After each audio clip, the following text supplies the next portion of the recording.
په رڼا ورځ مې له خپلو کسانو سره له جلال آباد نه کابل ته حرکت وکړ. په چرخي کې یې ښه تلاشي کړو. هېڅ باور را سره نه کېده چې موټر نه په 3 مکرویانو کې د شونو ذاته په کلینیک سره ښکته شولو. ټیکسي موټر راته تیار ولاړ، پکې سپاره شولو. میدان هوایي په لارې د تیمنیو 5 سړک کې یو کور ته وردننه کړو.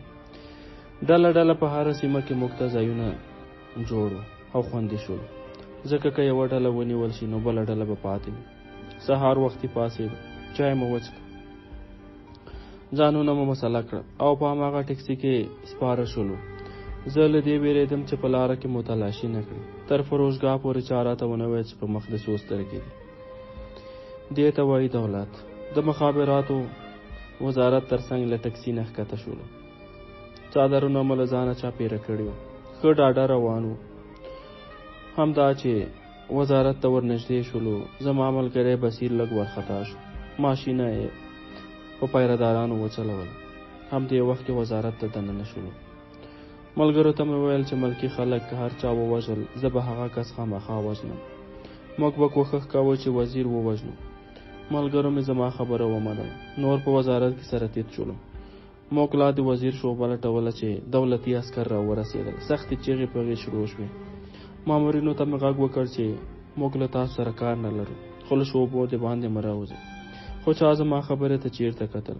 بس ګډوډي شروع شو. څو عسکر وزارت ته رادننه شول. یوه شېبه مو له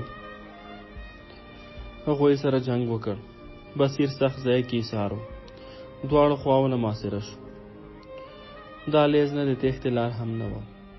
نور نه یم خبر چې بصیر ځان وویشت او که عسکرو. تقریبا ډېر وخت مو ډزې وکړې. دې کې 3 واړه ملګري یو ځای راټول شولو او عسکر مو له وزارت نه وویستل. ما مې ملګرو ته ویل چې تاسو د بام له لارې ځانونه وباسئ، زه ورته پاتې کېږم، خو هغوی را سره ونه منله. دا ووایه چې اجمل وتښتي، زه ورته پاتې کېږم. خو بالاخره همداسې مو وکړ، ځکه چې بله چاره نه وه. او بله دا چې دوی کې یو هم په کابل ښار کې بلد نه و. زه او اجمل چې کله بام ته وختو، ګورم چې هېڅ لار نشته. بېرته ښکته شولو. په منډه یوې شعبې ته ورننوتو. ګورم چې ټول د میزونو شاته پراته دي. 2 کسان مې ترې راپورته کړل. هغوی فکر کاوه چې وژنو یې. په کراره مې ورته ویل چې موږ له تاسو سره خپلې جامې بدلو، خو هغوی نه منله. هغه یوه ته مې د پښو په منځ کې په لغته ورکړه. بې اختیاره یې چغې او په منډه یې د شعبې په منځ کې را سره جامې بدلې کړې. ښې لوکسې درویشې وې. شعبې نه راووتو. شعبه مې له باندې نه پسې بنده کړه. داود ته مې ویل چې موږ ته لار خلاص کړه. داود ښه وړاندې لاړ. موږ هم ورسره مرسته وکړه. همدې کې ما او اجمل 2م پوړ ته ښکته شولو. داود په 3م پوړ کې پاتې شو. ټوپک مو د زینې لاندې کېښود. د یوې شعبې ور مې خلاص کړ. مامورینو ته مې ویل چې راځئ، لاره صافه شوه. دې کې ټولو رامنډه کړه. ما یوه مېرمن له لاسه ونیوله او اجمل یو بوډا مامور. دومره بوډا هم نه و، خو سخت ځورېدلی و. داسې رېږدېده تا به وایي چې اوس مړ کېږي. ګورم چې 2م منزل ته یې له باندې خواته د لرګیو زینه ایښې وه او مامورین ترې ښکته کوي. موږ هم دې ځای ته ځانونه برابر کړل. د عسکرو په مرسته ټول ښکته شو. خو ما بیا هم ښځه کلکه نیولې وه. سختې دعاګانې کولې. خو ځینو مامورینو یو ډول راته کتل او یا به ما داسې احساسوله چې سړک نه هاخوا ګورم چې ډلې ډلې ژورنالستان ولاړ دي چې چا سره غټې او چا سره وړې کمرې په لاسونو کې دي او عکاسۍ یې کولې. نور ما او اجمل هم یا الله کړم او په خپله مخه لاړو. وروسته مې چې خبرونه واورېدل، سمه کودتا شوې وه، خو د عامو خلکو په وژلو سخت خفه شوم. کله چې له ما له ژوندي راوتو نه مشران خبر شول، بې شمېره تلیفونونه راته راتلل. ډېر خو مې پکې نه پېژندل، خو خان لالا راته وویل چې د هر ملګري په خوله کې ستا نوم دی. خو زه په یو ډول وجدان عذاب کې ځورېدم، ځکه په ما کې اوس هغه پخوانی عاطفه، رحم او احساس نه و پاتې شوی. ځان راته قاتل ښکارېده. کله به په خوب کې خلکو له ګریوان نه نیولی وم، کله به په دوزخ کې وم. هغه شپه مې هېڅ کله نه هېرېږي چې په خوب کې مې د قیامت په ورځ وي. ټوله دنیا ته په تیاره وي. زه په منډه قرآن شریف ګورم چې آیا ټکي خو یې نه دی الوتي. کله چې مې قرآن کریم وکوت، ګورم چې پاڼې تکې سپینې دي. خوله مې له خولې مې سخته چیغه ووته. ورسره ویښ شوم. پوره 1 ساعت مې زړه ځای ته نه راتلو. خو کله مې چې ماشومان، میرمن، پلار، مور، خور رایاد شول، زړه به مې غوښتل چې هم ځان او هم هغه کسان چې په دې مردار دولت کې کار کوي ټول ووژنم. دا درد هغه څوک درد کولی شي چې انسان یې وژلی وي. ټول ژوند کې به آرام ورځ او شپه ورځ ونه لري. ځکه موږ په خپل قرآن او دین ایمان لرو، او زموږ په دین او قرآن کې وایي چې د یو کس بې ګناه وژل د ټولو انسانانو وژل دي. خو بیا زموږ مشرانو ویل چې دې وخت او شرایطو کې که د کفارو ترڅنګ څوک بې ګناه خلک ووژل شي پروا نه کوي، هغوی به شهیدان شي. هم دې ورځو کې مې میرمن سترګو ته کېده. دا وخت آن کندهار ته د عملیاتو لپاره تللی وم. ځکه چېرته چې به تکتیکي عملیات و زه به یې خامخا ورته لېږلم. له عملیاتو وروسته خپل مرکز یعنې سپین غره ته راغلم. 20 کسان مې له ځانه سره واخیستل او د شپې 11 بجې خپل کلي ته راورسېدم. او ښې مې زنګ ووهه. ورته مې وویل چې د وره شاته ولاړ یم. هغه په منډه راغی او دروازه یې خلاصه کړه. څه ملګري مې په حجره کې کېنول او څه د باندې پیرې ته ودرېدل. زه دننه کور ته ولاړم. ټولو سره مې ستړې مشي وکړه. د میرمن پوښتنه مې وکړه. د خواښې سترګې مې له اوښکو ډکې شوې وې. اوس یې خسر اوښکو ټولو په ژړا شروع وکړه. ما داسې فکر وکړ چې ګوندې میرمن مې مړه شوې ده. دې کې مې خواښې له لاسه ونیولم او خپلې خونې ته یې بوتلم. په خونه کې لاټاین لګېدلی و. ګورم چې میرمن مې په کټ پورې تړل شوې او ویده ده. خواښې مې وویل چې ټوله ورځ خپل ماشومان غواړي. یو ډول حمله پې راځي. هر ځای کې چې وي لوېږي، مخ ویښته شکوي. زړه مې غوښتل چې چغې ووهم، خو د سترګو اوښکې مې پټې نه شوې. بې اختیاره اوښکې مې له سترګو روانې وې. د سلګو په آواز مې خسر او اوښکې له بلې خونې نه راغله. خسر مې په غېږ کې ونیولم. نور مې طاقت ونه شو. له خولې مې داسې چغې ووتې چې میرمن مې ورسره په وارخطایي ویښه شوه. غوښتل چې له ځایه پورته شي، خو نه شوه پورته کېدی، ځکه چې کلکه تړل شوې وه. د کټ په بازوګانو کېناست. پړی مې خلاص کړ. ښه شېبه یې راته کتل. ناڅاپه یې له ګریوان نه ونیولم. په چیغو چیغو یې خپل ماشومان غوښتل. خسر او خواښې مې کلکه کړې. د هغې له چیغو ژړا او د ماشومانو له غوښتلو سره د ټولو په ژړا شروع وکړه. هم دې وخت کې بېهوشه شو. نور مې حوصله ختمه شوې وه. په منډه له خونې ووتم. ښه شېبه مې وژړل. زړه مې یو څه سوړ شو. په رښتیا چې ژړا کله کله انسان ته تسکین ورکوي او زړه ورسره سپکېږي. زه په دې تمه راغلی وم چې یو څو شېبې دلته خپله میرمنې سره تېرې کړم. کېدای شي زما په لیدو یې حالات یو څه ښه شي، خو زما لیدلو یې زاړه زخمونه بېرته راتازه کړل چې زه یې هم ډېر خفه کړم. د هغې حال مې چې ولید د زخم وړ راته اسانه نه و. دا مې نه شو زغمل. او ښې ته مې په قهر وویل چې تا خو به په تیلیفون کې ویلي وو چې له پخوا نه یو څه ښه شوي. تا خو په تیلیفون کې ما ته داسې نه وویل. هغه په عاجزۍ وویل نو ما به درته څه ویلي وای. خو سر مې راته وویل چې نه په افغانستان کې ډاکټر پاتې او نه هم په پاکستان کې. نه مو کوم ډاکټر پرېښی او نه هم کوم زیارت. ډاکټران وایي چې دا په ژور خفګان اخته شوې ده. نو څه وخت پورې به داسې وي. ډاکټران وایي چې دا نه ښه کېږي. خو سر مې په ناهیلي انداز وویل ډاکټران وایي چې د ناروغۍ یو څه وخت دوام کوي، خو که هندوستان ته یې بوځې ممکن زر به ښه شي. زه دلته په دې تمه راغلم چې اعصاب مې یو څه آرام شي، میرمن مې وګورم، ښه شوي به وي، خبرې به ورسره وکړم او خپل غمونه به ورسره شریکم. خو خبر نه وم چې دا ځای هم راته دوزخ کېږي. میرمن مې په دې حال نه شوه لیدلی. هغې له ما نه خپل ماشومان غوښتل، هغه ماشومان چې اوس یې هډوکي هم خاوره شوي وو. اوس را سره د پیسو څه کمی نه وه او نه مې د پیسو لپاره بیل او کلنګ وه. اوس مې د سر په بیه ګټلې، ځکه خو ډېرې وې. ما له ځان سره 15 لکه کالدارې د میرمنې د دوا لپاره راوړې وې. که نه پیسې را سره ډېرې وې، خو په کورمې کې مې له یو ملګري سره امانت ایښې وې. حجرې ته لاړم. ملګرو ته مې ویل چې زما پیسې پکار. نه پوهېږم چې 15 کسان او 14 څو تنه چې د باندې ولاړو هغوی ته مې څه ونه ویل، ځکه چې 12 لکه د دوی سره برابر شوې. 2 لکه مې بیرته ورکړې. 10 مې ترې واخیستې، خو سر ته مې ورکړې. ما ویل که نورې پیسې دې پکار وي زنګ راته ووهه. خدای پاماني مو سره وکړه. مخ په غره روان شولو او هغه ځای نه کورمې ته لاړو. ډېره موده مو په کورمې کې تېره کړه. بیا څه وخت وروسته کوټې ته له څو نورو مشرانو سره لاړم. شاوخوا 2 میاشتې هلته پاتې شوم. هغه ځای نه میرامشاه ته لاړو. میرامشاه کې مو همدا اوله شپه وه چې امریکایي بې پیلوټ الوتکو زموږ په کلا بمونه وغورځول. په اول بم کې ټول راویښ شول.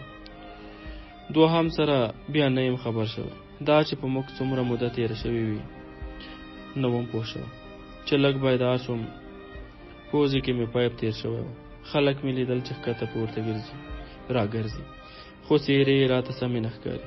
زړه مې غوښتل چې خبرې وکړم. هر څومره کوښښ مې چې وکړ ژبه مې نه چلېده. ټول وجود مې داسې و لکه چې زما نه وي. سترګې را باندې درنې وې. کله به په هوښ او کله به بې هوشه شوم. ملګرو به راته راتلل، خبرې به یې را سره کولې، میوې به یې راوړلې، خو زه داسې وم لکه بت. ټول وجود کې مې یوازې سترګې زما په واک کې وې چې کله کله به مې ملګرو ته پرې کتل، بس کله په هوښ او کله بې هوښه. وخت تېرېده. یو وخت داسې هم راغی چې خبرې مې وکړې او کلاره په خپلو پښو وګرځېدم، خو دا هر څه په کم وخت کې ونه شول. له ډېرې مودې وروسته پرته له لرګیو وګرځېدم. د ژوند پاتې کېدو هیله مې نه وه. خدای پاک چې ونه غواړي هېڅ وخت څوک نشي مړ کېدلی. په هماغه بمبارۍ کې یو زه او یو تن بل ژوندی پاتې و. نور 40 کسان د خان لالا په ګډون ټول وژل شوي وو. خو زه داسې ټپي شوی وم چې ان تر 1 کال پورې پخواني حال ته نه راتلم، ځکه پلی مزل مې نشو کولی. له جګ ځای نه مې ټوپ نشو اچولی، خو په خوا تر ټپي کېدو داسې وم لکه پړانګ. که څه هم چې ډېره موده له نظامي دندې لرې پاتې شوی وم او عمر مې پوخ شوی و، خو په لږ وخت کې مې ځان بېرته را جوړ کړ. اوس چې مې ځان ته کتل ډېر وخت ته مې اړتیا درلوده، ځکه زموږ لویه ستونزه دا وه چې ټپیان مو روغتونونو ته نشو وړلی، ځکه د پاکستان حکومت څو واره زموږ ناروغان له روغتون نه زندانونو ته بوولي وو. زما د ناروغۍ په دوران کې د افغانستان د ولسمشرۍ انتخابات هم وشول، خو زموږ خبرې او روغه جوړه لا نه وه شوې. دقیق مې یاد نه راځي چې زما د ناروغۍ به څومره موده کېده، خو کله چې زه د وروستیو معایناتو لپاره کوټې ته لاړم، له نیکه مرغه معاینات مې ټول مثبت راووتل. هغه اندېښنې چې ما د ځان په هکله کولې ټولې غلطې وې. ما به ویل چې ښه پوخه یې شوم. ډاکټرانو راته ویل چې زه باید ورزش وکړم چې وجود مې وغوړېږي. ما هم ناراستي ونه کړه. په هماغه ورځ مې د باډي بلډینګ په کلب کې ځان داخل کړ. پوره 2 میاشتې مې په کوټه کې تېرې کړې. هلته هم زموږ بلا ډېر مرکزونه وو چې په هر مرکز کې زما ډېر قدر کېده.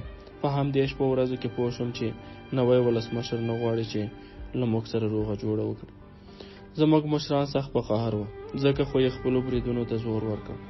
او له بلې خوا زموږ مشرانو په داسې پلان باندې خبرې کولې چې افغانستان ولسمشر په یو ډول نه یو ډول له مخې لرې کړي. فیصله په دې وشوه چې ولسمشر باید ووژل شي، ځکه سره له دې چې موږ سره یې د خبرو مخالفت کوو، د افغانستان ټولو پښتنو ته یې د ترهګرو په سترګه هم کتل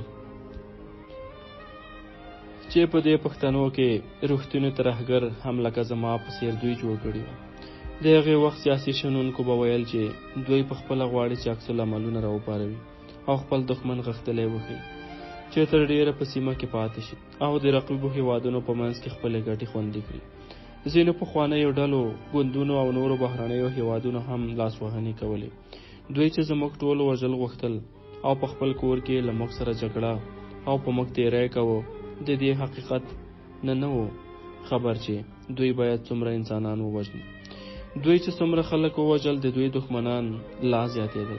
په دومره تعداد کې خلک وژل خو د قتل عام په معنا راځي. دا ولسمشر هم د غربیانو لخوا راوستل شوی او د دوی ایجنټ و چې د همدوی د ګټو لپاره یې کار کو. هغه ټول پښتانه القاعده او طالبان ګڼل. د دولت دا ډول سلوک په خپله زموږ لیکې مضبوطې کړي او د جنګ سالارانو او رانکارو نه جوړ دولت ورځ تر بلې بدنامې ده. پخوا داسې پرېکړه شوې وه چې په واک کې به زموږ پوره ونډه وي او زموږ څه نور شرطونه یې هم منلي وو، لکه د بهرنیانو د وتلو مهالویش او داسې نور. خو د ولسمشر هر څه له منځه یوړل.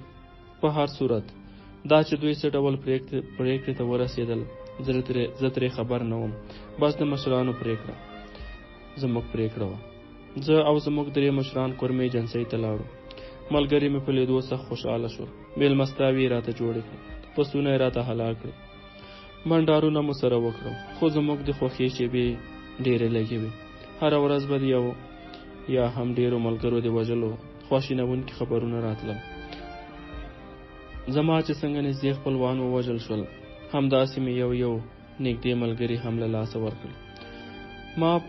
ما به هم هر مازدیګر تر ماښامه له ځان سره لکه لیونۍ ګوتې شمارلې چې یو ډول روحي ستونزه یې راته پیدا کړې وه. په ډېره وړه خبره هم ډېره غوسه راتله.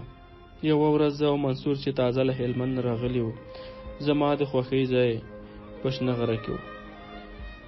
هلته سره ناست وو چې ماته له مرکز نه زنګ راغی. په بیړه کلي ته ښکته شولو. مرکز ته چې دننه شوم، دلاور راته ویل چې د غونډې خونې ته ولاړ شم. کله چې خونې ته ننوتلم، ګورم چې زموږ 10-12 مشران سره ناست دي او د کسانو نومونه لیکي. ډاکټر مولوي صاحب راته وویل چې موږ تاته یوه له خطره ډکه وظیفه در سپارو. پلان جوړ دی. یو څه کسان هم انتخاب کړي وو. ویل چې نور کسان ته په خپله انتخاب کړه، ځکه له موږ نه تاته ښه معلوم دی چې څوک د کار سړي دي. دا یې هم وویل چې د اړتیا په وخت کې مناسب تغییرات په پلان کې راوستلی شم.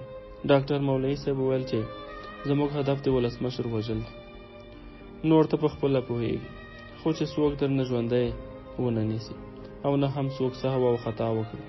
ویل چې د اړتیا وړ هر څه ته مو ضرورت وي په ننګرهار کې تاسو ته چمتو کېږي او هره شیبه له مرکز سره په تماس کې اوسئ. نور چې راته وویل ته ځه او خپل ګروپ جوړ کړه. دا پلان به تاسو سره یو راز وي. هیڅ څوک حق نه لري چې بل کس خبر کړي.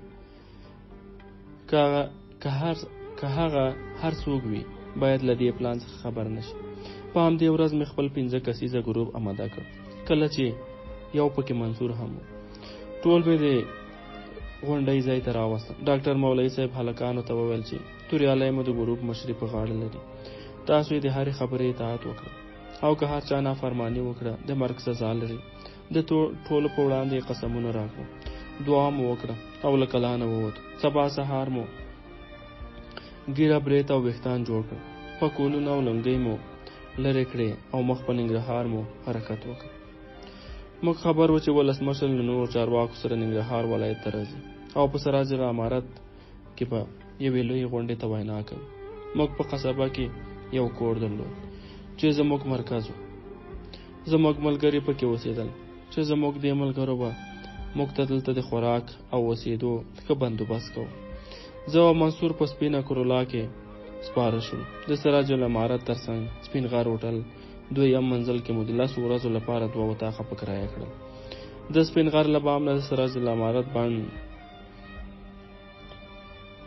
لږ ښه ښکارېده، خو د احتیاط لپاره مې د حاجي قدیر هوټل بام هم په نظر کې ونیو. کله هر ځای نه ښه په نښه کېده، هماغه ځای نه یې یولو. خو لا مې د حاجي قدیر هوټل کې ځای نه و یقیني کړی. یو کس مو باید په غونډه کې هم درلودی چې موږ ته یې باید د غونډې له ځایه کوردینات را کړی وای. په سراج العمارت کې ډېرې ونې وې چې د سپین غر هوټل خوانه د حاجي قدیر هوټل خوانه یې زموږ یو څه مزاحمت کوو. د دواړو خواونه مزاحمت و، خو یو بل داسې ځای نه و چې موږ ترې برید کړی وای. زما ځای سپین غر هوټل یو څه په امن کې و او د تېښتې لارې هم درلودې، خو د حاجي قدیر هوټل ډېر رسوا ځای کې و. نه بام ته د پورته کېدو لار وه او نه هم د کوزېدو.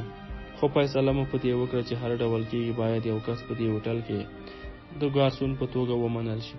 جلال مو ورته ولېږه، خو بېرته خواشینی راغی. سخت په قهر و، کنځلې وکړ او غاښونه یې کول چې اول هغه کس وژنم. ملګرو پرې سختې ملنډې وهلې. ته خو آن د ګارسوني لیاقت لا نه لرې، ولې په هوټل کې ګارسون ونه نیولې؟ ځکه خو یې ونه نیولې چې دې کې مې مرکز ته خبر ورکړم او خپله ستونزه مې ورته شریکه کړه. اخوانه خبر راغی چې یو بل کس ورته معرفي کړم. همداسې مو وکړه. نور سید ته مو دنده ورکړه. دا ځل جلال ته وخت په لاس ورغی. دومره ملنډې پې ووهلې چې ټول هلکان ورته له خندا شنه وو. هلته به پرې څه کارونه وکړي، د لوښو وینځل، د میزونو پاکول، د آلوګانو او پیازو سپینول، ځکه د غونډې جوړېدو ته لا 6 ورځې پاتې وې او دا 6 ورځې به هغه د ګارسون دنده ترسره کوله. په رښتیا چې همداسې وشول. ماسخوتن به غوړې جامې کور ته راننوت. څو چې په ویده کېدو هلکانو به پې ملنډې وهلې.